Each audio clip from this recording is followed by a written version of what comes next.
I'm Howard Phillips Lovecraft, and today's question comes to us from Scott, who wants to know how public perceptions of vampires have changed over the years. Now, I've spoken before about how vampires act as a very clever cultural Rorschach test. You're able to look at their depictions and from them infer the various anxieties that a society has around predation and parasitism.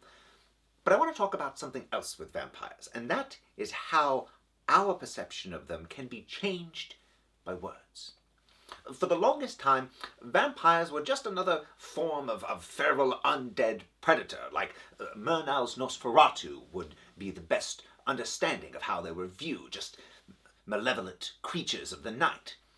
But then something strange happened with the book The Vampire by Dr. John Polidori, who was Byron's physician, and indeed he decided to take the mythology of the vampire and create a sort of roman à clef and write a vampire as Lord Byron.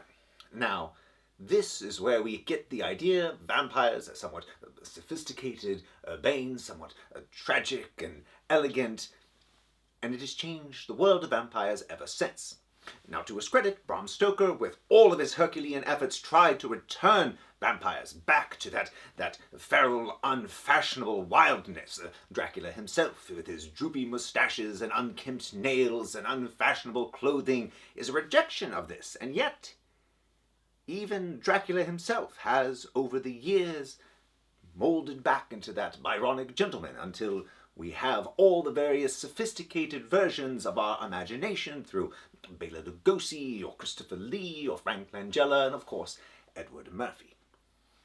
And this just goes to show the power of words, the power of how one book, one story can so capture the imagination, define these creatures in new and exciting ways.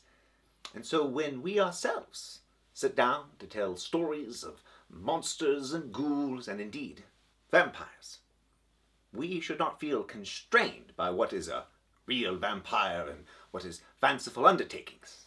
The whole business is one of imagination and wonderment, and you should be free to write your vampires however you desire.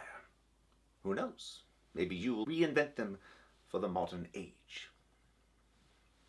As always, I'm Howard Phillips Lovecraft.